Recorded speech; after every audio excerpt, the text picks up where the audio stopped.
చంద్రబాబు పాలనలో మద్యం 10 రూపాయలు పెరిగింది. రిజిస్ట్రేషన్ ఛార్జీలు పెంచాడు. రైతు పండించిన పంటకు గిట్టుబాటు ధరే లేదు. రాష్ట్రంలో శాంతి భద్రతలు లేవు. పండుగ సమయంలో ప్రజలకు కొనుగోలు శక్తి లేకుండా పోయింది అని బొత్స సత్యనారాయణ ఘాటు వ్యాఖ్యలు చేశారు. ఏదైతే మద్యం గురించి తాగుడు గురించి మాట్లాడే చంద్రబాబు నాయుడు దానికి 10 రూపాయలు పెంచాడు.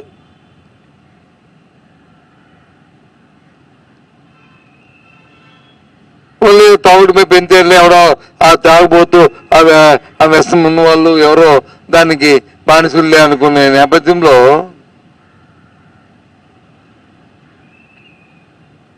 భూమి తాలూకా విలువలు పెంచి రాష్ట్ర ఆదాయం కోసం సంపద కోసం అని పెంచి ఎవరైనా రిజిస్ట్రేషన్ చేసుకుంటే షాక్ కొట్టే పరిస్థితుల్లో ఆ భూములు తీసుకొచ్చాడు.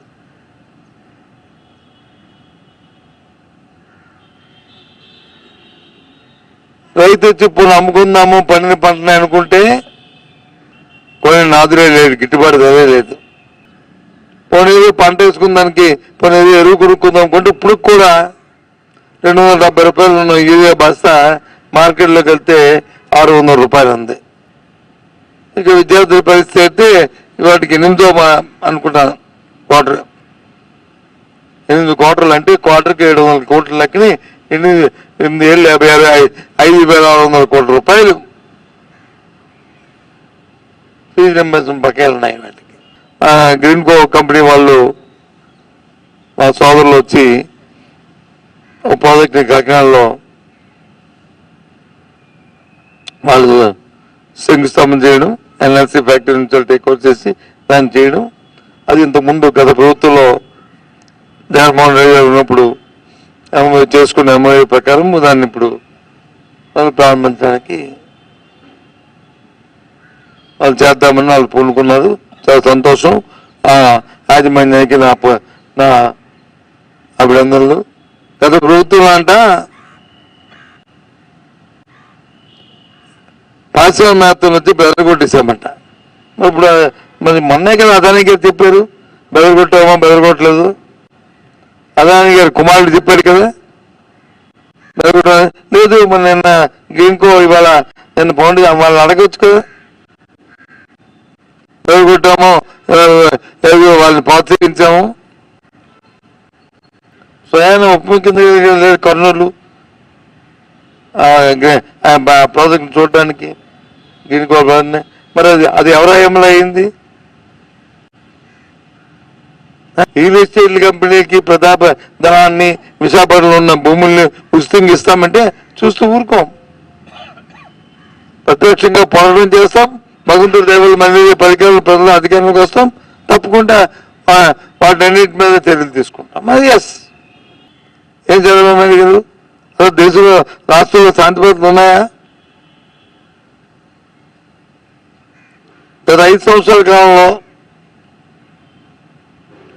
ఏ గ్రామంలో 2 సంవత్సరాలు దేశ ఊరు బహిష్కరణ చేసి కుటుంబాలు 100 కుటుంబాలు ఏ గ్రామంలో ఉన్నాయా? చూపెట్టండి, చెప్పండి. ఊర్లోకి వస్తే వాళ్ళ నుంచి మరలు చేసేస్తారా? ఆ సాల్మనే ఒక కుటుంబాన్ని 2 సంవత్సరాలు ఊరు బహిష్కరణ అయిపోయి మా భార్య పిల్లలు చూసుకుందామని ఊర్లోకి వస్తే వాడిని బండరాలతో కొట్టి వాడు చచ్చిపోతే అది చచ్చిపోయిన సవాన్ని ఊర్లోకి వెళ్ళడానికి వచ్చి ఆ వీళ్ళు అని చెప్పి పోలీసులు అడిగిస్తే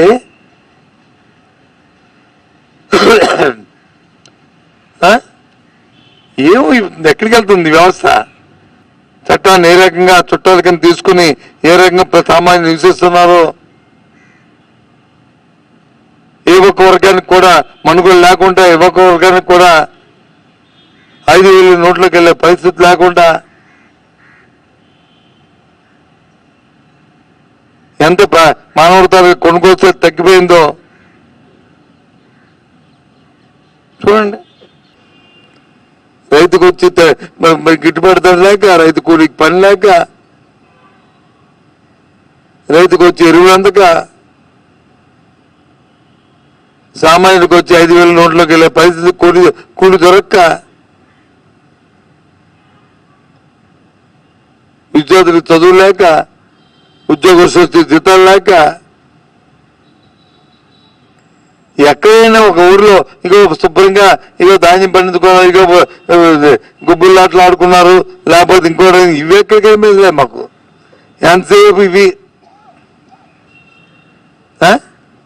ఈ కల్చర్ ఏంటి నాకు అర్థం అవట్లేదు.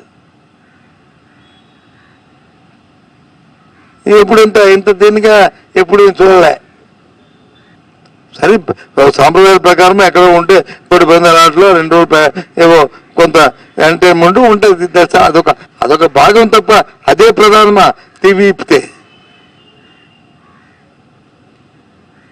మిగతా కల్చర్ లేదా? ఆ కల్చర్ని చూపెట్టద్దా? ఆ కల్చర్ చెప్పొద్దా?